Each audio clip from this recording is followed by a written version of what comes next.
Hello, you're watching World Talks on TVP World. My name is Sascha Fahrbach. Lithuania's new center-left government officially takes office Tuesday, July 14th, with Mindaugas Sinkevičius becoming the third social democrat to serve as prime minister since the party won the 2024 parliamentary election. Now, the change in government comes as NATO strengthens Baltic air defenses. The European Union discusses a new sanctions package against Russia, and Vilnius signals a more pragmatic approach towards relations with China.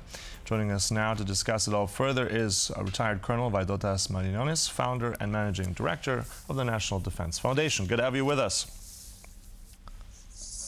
Thank you for having me. All right, I want to jump right into a security question. In terms of that new prime minister, new government, what do you think the priority should be right now, or what should it be in your mind regarding security?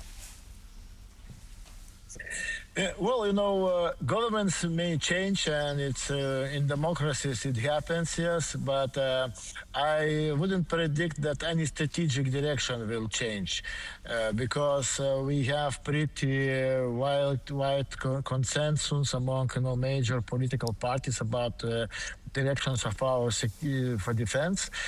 Plus, we have also additional indications that our Minister of Defense and Minister of Foreign Affairs, they are staying they are not replaced, will not be replaced. So, which means also continuation, and it is also important to mention that. We will have Lithuania will be from the new year, from the 1st of January, will be leading European Union, so there's priorities also and important, and so we have no change. We're spending around 5% for the defense out of GDP. Yes, we are committed to for stronger air and missile defense, and we also moving from air policing to air defense concept. Actually, decision is already made about that. Mm-hmm. So I don't think we will face any changes in that direction. All right, so continuity, that's what I'm hearing from you now. Let me ask you about that. You mentioned this air policing mission. I mean, we're hearing that NATO is upgrading that now, going from Baltic Air Policing Mission to an air defense mission. So just briefly tell us, what does that mean practically, specifically for Lithuania? Does that mean more jets on the ground, integrated missiles? What does that mean practically? Practically, it is totally different approach. First of all, I will remind you that we have a policing mission since 2004, since we joined the NATO, and now it's over 20 years we have that air policing mission. Air police mission is air policing mission is peacetime operation. It's the goal is to identify, escort, and monitor. Yes. And now when we are moving to the air defense mission, which means we have detect, identify, and engage, which means that we will have faster decision making. We will have new established very clear rules of engagement. Yes, this is very important, and quicker reactions and greater authority for commanders. So the commanders will know that they are allowed to engage. Plus, of course, it will be connected or better connected to the integrated air defense systems like AVAC systems, Patriot, NASAMS, and NATO command and control systems.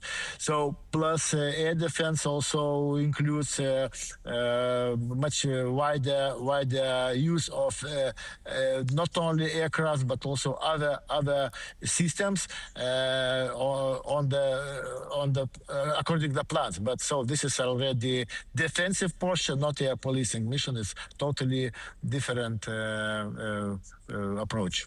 All right. And also on that, more integration, more integrated deeper on a level with NATO. I'm just curious if that coincides at all with what we've heard recently. I think just some days ago, certain members of parliament, Lithuania, want to remove that actual ban of nuclear weapons, actually have nuclear weapons stationed in Lithuania. So we had a response from the Kremlin about that. Mr. Peskov saying very much directly that will not add to their security. In fact, it will significantly increase or rather decrease their security, a kind of a veiled threat there. What do you make of his statement? What does that mean practically as well for Lithuania's security and nuclear weapons?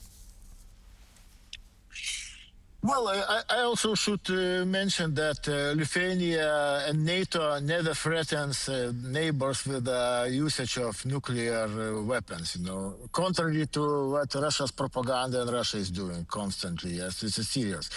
But, of course, situation is changing, and rhetoric from Russian side is aggressive, and it's not changing, and threats are, so to say, we should look at this seriously. And now we know that Finland already changed the law, and they, according to their law, Finland now allows to have nuclear weapons on their soil. The same in Lithuania. Only in Lithuania they have, the law in the constitution and 137 paragraph, and we have to change that paragraph, which means we will have 2 votings in our parliament. So it will take time, of course, but in this case, if the voting will be positive, we will have the right to deploy nuclear weapons on Lithuanian soil.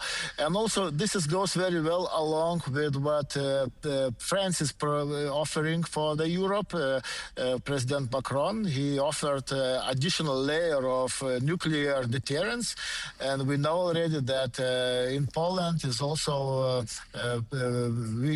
Poland and France is already planning how to utilize this offer and how to organize exercises and so on. So this is also goes very well along with what President Macron and Poland is doing. So Finland and Lithuania and maybe other nations also adding additional layer for nuclear deterrence. We have already one layer for nuclear deterrence, which is the United States. Yes, provides a nuclear umbrella, and this is only as an additional measure, additional layer for nuclear defense in the reaction of what Russia is doing. Mm-hmm.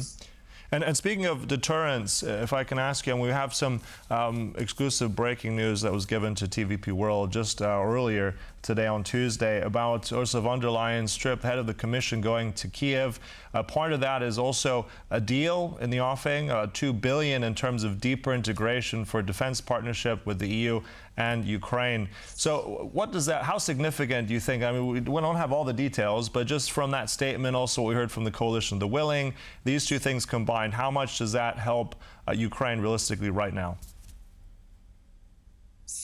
Yeah, I think it's also the step towards better understanding and implementation of needed measures. That integration with Ukraine is very important because Ukraine now became not only security consumer, it became a security provider because they have the deep understanding of the modern warfare, the exemplary integration of new technologies, drone technologies into the battlefield, and we also can see that they are capable to fight, to strike deep inside Russia and inflict significant damage. So this cooperation is very important already, not only for Ukraine but also for European Union, because in this case Ukraine, as I mentioned already, is not only consumer of security but also provider of security. Mm-hmm.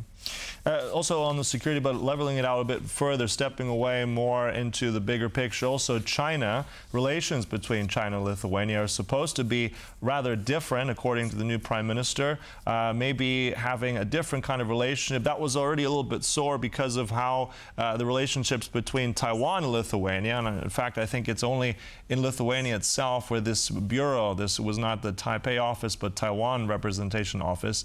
How do you see practically these things now change? Will this be a name change? Will that be enough for the Chinese? And why this change in policy from the Lithuanians?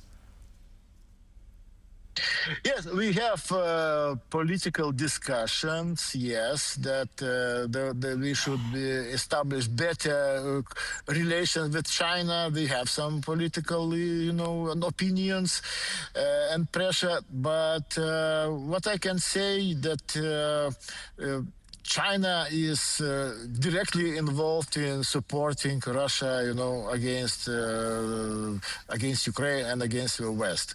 So yes, this is tricky, and I think we already accepted and we invited Taiwanese representation. I don't think it will be changed. But most important, we still have the indication that our policy will continue in similar way without significant changes, because our foreign minister is not changed, and our foreign policy is still the same. But I don't think. Of course, we don't. Lithuanian government doesn't want to have some kind of misunderstanding with Chinese government. But anyway, we must understand that we are democracies and Taiwan is also democracy. So we must also be on the right side. All right, so a new government takes shape there on Tuesday in Lithuania and Vilnius, but as we just heard from you on security, when it comes to that, there's going to be a lot of continuity and stability. Thanks for that, really appreciate it. That was retired Colonel Vaidotas Malinionis. Thank you so much. Thank you. And thank you for watching World Talks, but stay right here on TVP World for more news and commentary. Goodbye.